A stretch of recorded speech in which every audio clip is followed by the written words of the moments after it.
चैतन्य प्रभु नित्यानंद श्री अद्वैत गदाधर शिवासादि श्री गौर भक्तवृंद। हरे कृष्ण कृष्ण कृष्ण हरे हरे, हरे राम राम राम हरे हरे। सर्वप्रथम परम आराध्यतम नित्यलीला प्रविष्ट श्री श्रीमान भक्ति कमल मधुसूदन गोस्वामी गुरुपाद शास्त्रांग दंडवत प्रणाली पूर्वक तार चरण कृपा भिक्षा करी তিনি আমার প্রতি কৃপা স্বীকার করুন। সবার সব প্রভুপাদের চরণ বন্দনা করি। সভায় সভাপতি মহারাজ এবং ভাবভূষণ স্বরূপ নিদন্ডিপাত বৈষ্ণববৃন্দ মাতৃবৃন্দা সবার চরণে একই প্রার্থনা করি সবাই আমাকে কৃপা স্বীকার করুন এবং আমার প্রতি প্রসন্ন হন। আমরা যেখানে উপস্থিত হয়েছি তিনি একজন বৈষ্ণব জগতে নাম আশ্রয়কারী নাম সমাশ্রয়কারী একজন আচার্য। যদিও তার সাক্ষাৎ লাভ থেকে আমি বঞ্চিত, কিন্তু আমরা গুরুবর্গের মধ্যে কিছু কিছু তাদের প্রশংসা আমরা শুনেছি। আচার্যদের জগতে আসেন ভগবানের কৃপা মূর্তি। নববিধা ভক্তির মধ্যে সর্বশ্রেষ্ঠ নাম সংকীর্তন, নির অপরাধের নাম রইলে প্রায় প্রেম করে। আচার্য মনেই জানতে হবে নামকে সম্যকরূপে আশ্রয় করে জগতে আচার্যকে প্রচার করে, তিনি হচ্ছে আচার্য। আজকে যার শতবার্ষিক কীর্তিতে আমরা উপস্থিত হয়েছি ভক্তি প্রকাশ গোস্বামী মহারাজ, তিনি ভক্তিময় ভাগবত গোস্বামী মহারাজের আশ্রয় ছিলেন। ভাগবত গোস্বামী মহারাজ তিনি জগতের নাম প্রচার করে অন্তিম সময়ে তিনি একটি ঘরের মধ্যে নিজেকে আবদ্ধ করে নিরন্তর নামের স্মরণ করেছেন। এটা আমরা অনেকে অবগত আছি। তিনি বাইরে বহির্মুখ জীবের মুখ দর্শন করেননি এবং তার কাছে যাওয়ার মতো অধিকার কারো ছিল না। কেবলই একজন তার সেবক ছিলেন, খালি প্রসাদ নিয়ে যেতেন, এই পর্যন্ত শুনেছি। তিনি সম্যকরূপে নামকে আশ্রয় করে নাম করলেই তবে সুপ্ত নামের উদয় হয়, সেটা তিনি দেখেছেন। তারই চরণাশ্রিত এই মহারাজজি যারা শতবার্ষিক কীর্তিতে আমরা উপস্থিত হয়েছি, তিনিও এরকম নামকে সম্যকরূপে আশ্রয় করে আচার্যকে জগতে প্রচার করেছেন। তার চরণে প্রার্থনা করি যে তিনি যে আচার্যকে প্রচার করেছেন তার যে নির্নিশ্চিত যে বাণী যেন আমি যেন স্মরণে রাখতে পারি এবং তার কিছু দূর লাভ করতে পারি। আজকের দিনে সময় খুব কম, কিন্তু অনেক বক্তা বড় বড় বক্তারা আছেন, তাদের সামনে আমি বলতে নিজেকে খুব সংকোচ বোধ করছি। সেই জন্য তার চরণে প্রার্থনা করি তিনি আমাকে আশীর্বাদ করুন।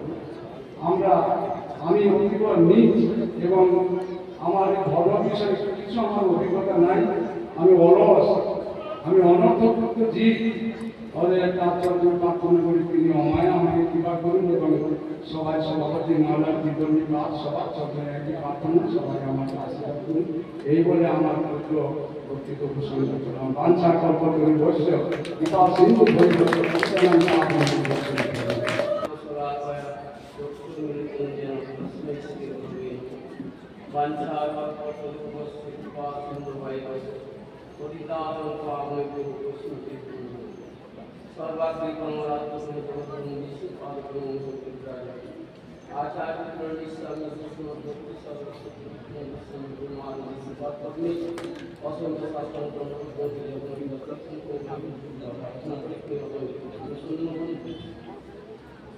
সবাই উপস্থিত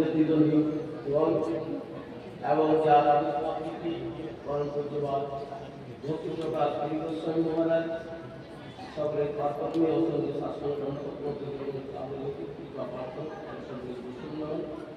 উপস্থিত ভক্তবৃন্দ মাতৃবৃন্দ সকলের প্রতি থাকি অভিবাদন জ্ঞাপন করি। সকলের প্রতি প্রসন্ন আমাদের কাছে এক বড় সৌভাগ্যের দিন। আমাদের গৌরীয় বৈষ্ণব ভগবানের এক মহান আচার্যের আবির্ভাব তিথি। আপনার এই যাবৎ তার কথা শ্রবণ করলেন। ছিল গুরু মহারাজ শাস্ত্রের বিভিন্ন দিক থেকে আপনাদের কাছে বলেছেন, মনুষ্য জীবনে সমস্ত মঙ্গলের আকর্ষণ বৈষ্ণবগণে মানব জীবনের সমস্ত মঙ্গল সাধন করতে পারে, এছাড়া অন্য কেউই পারে না।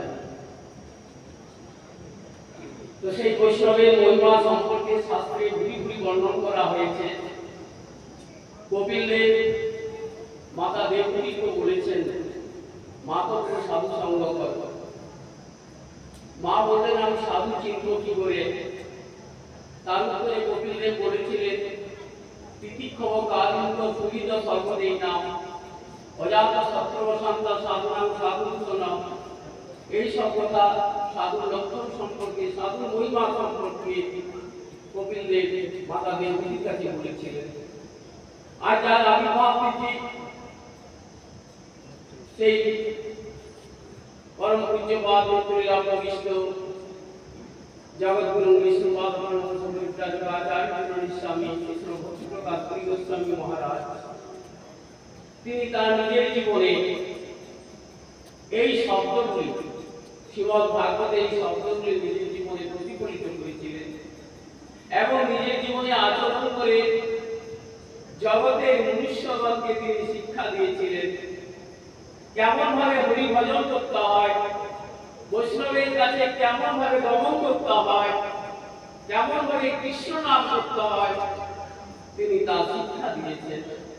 অতএব তার আদর্শ, তার শিক্ষা আমাদের জীবনের মূল পাথেয়।